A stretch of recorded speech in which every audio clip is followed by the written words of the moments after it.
Halo, perkenalkan nama kakak Priyoatmoko. Kakak merupakan lulusan dari pendidikan sejarah Unsri.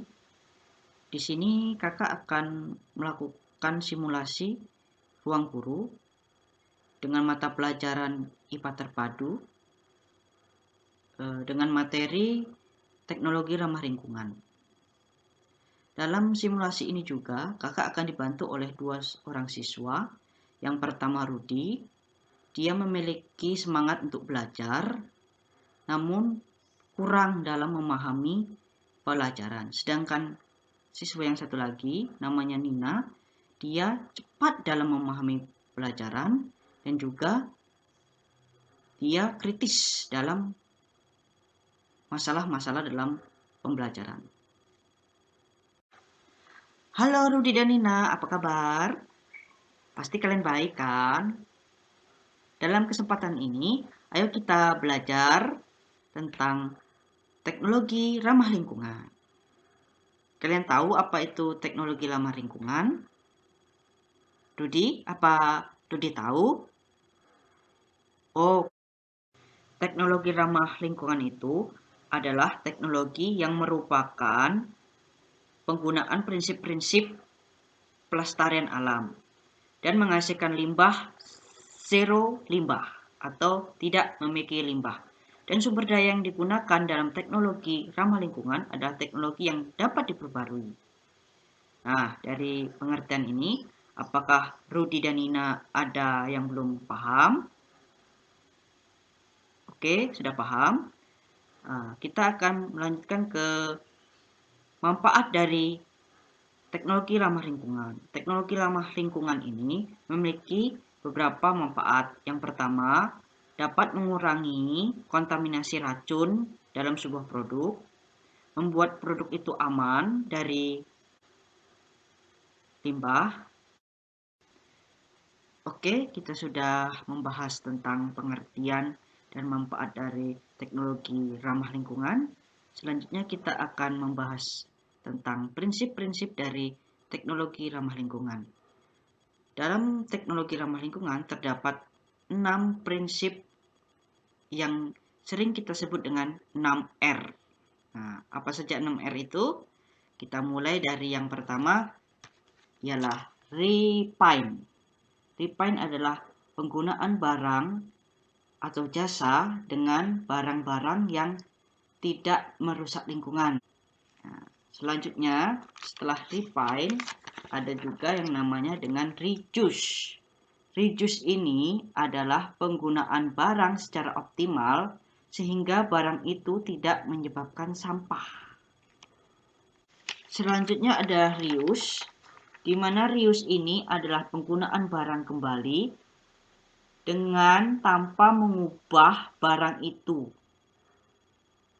untuk tujuan kegiatan lain, seperti contohnya kaleng bekas roti yang digunakan untuk mengisi kerupuk. Nah, setelah reuse ini kita akan lanjut ke recycle.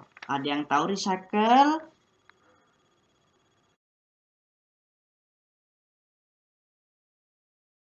Oh, benar. Recycle adalah penggunaan barang kembali setelah dia didaur ulang. Seperti contoh, kertas yang telah digunakan terus dibuat kembali menjadi kertas. Jadi kertas yang awalnya sudah habis masa pakainya terus diubah kembali menjadi kertas yang dapat digunakan kembali. Selanjutnya ialah recovery. Itu adalah pengolahan barang kembali dengan proses tertentu supaya dapat digunakan. Seperti contoh, penyulingan air limbah sehingga air itu dapat digunakan untuk diminum ataupun digunakan untuk menanam sayuran. Selanjutnya adalah yang terakhir, repatriate energy. Repatriate energy ini adalah pengolahan limbah supaya dapat digunakan energinya atau tenaga alternatif yang mampu menjalankan produksi atau juga untuk memenuhi kehidupan masyarakat sekitar tanpa merusak lingkungan dan menghilangkan atau mengurangi limbah itu. Nah, itu tadi adalah 6R yang merupakan prinsip dari teknologi ramah lingkungan. Selanjutnya, kita akan berbicara sedikit tentang apa saja teknologi yang tidak ramah lingkungan dan apa saja yang ramah lingkungan. Nah, teknologi yang tidak ramah lingkungan itu seperti penggunaan bahan bakar fosil, terus juga penggunaan listrik dari PLTU dengan bahan bakar batu bara, terus juga itu penggunaan kulkas yang akan menyebabkan efek rumah kaca. Nah, tadi kita sudah membahas tentang contoh-contoh teknologi yang tidak ramah lingkungan. Sekarang kita akan membuat contoh untuk teknologi yang ramah lingkungan. Bagaimana dari Rudi? Apakah tahu contoh dari teknologi yang ramah lingkungan? Apa? Oh, itu benar. Seperti penggunaan listrik untuk mobil. Apalagi Nina? Oh ya, biodiesel. Biodiesel adalah bahan bakar yang bahan bakunya berasal dari alam seperti kelapa sawit, pohon jarak, dan juga tanaman kedelai. Biodiesel ini bisa digunakan untuk menggantikan bahan bakar fosil yang jumlahnya langka. Setelah kita belajar tentang teknologi yang ramah lingkungan dan tidak ramah lingkungan, selanjutnya kakak akan memberi beberapa soal. Yang pertama ialah mengapa kita perlu menggunakan teknologi ramah lingkungan pada masa sekarang ini. Yang kedua, bagaimana cara mengolah limbah dari pabrik tahu supaya tidak mencemari lingkungan sekitarnya. Bagaimana? Apa sudah jawab? Kalau sudah dijawab, mari kita jawab sama-sama. Pertanyaan pertama tadi ialah mengapa kita perlu menggunakan teknologi ramah lingkungan pada masa sekarang ini? Baiklah, bagaimana jawaban Rudi? Oh, begitu, bagus.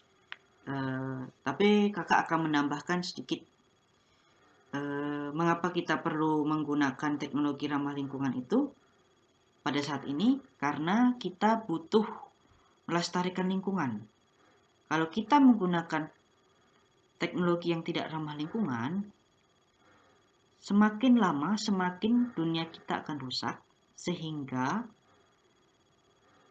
apa yang kita nikmati sekarang mungkin tidak akan kita dapat nikmati kembali pada masa yang akan datang. Seperti contoh, kalau kita menggunakan minyak berlebihan, minyak bumi yang berlebihan, kita akan krisis energi. Setelah krisis energi itu, kita tidak dapat menggunakan kendaraan bermotor lagi. Jadinya pada masa sekarang ini, pemerintah sedang menggencarkan menggunakan teknologi yang terbarukan seperti teknologi listrik yang dapat digunakan dalam mobil atau sepeda motor, ataupun hidrogen yang dapat digunakan untuk mobil juga, untuk kendaraan. Nah, selanjutnya pertanyaan kedua, bagaimana cara mengolah limbah dari pabrik tahu supaya tidak mencemarkan lingkungan? Baiklah, Nina, bagaimana?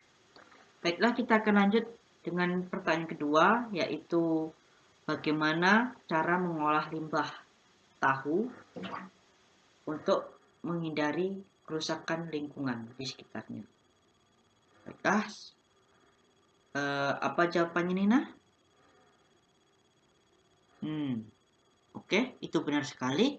Dengan cara menggunakan ampasnya sebagai makanan ternak dan juga membuat biogas dari limbah cair dari ampas tahu itu sendiri.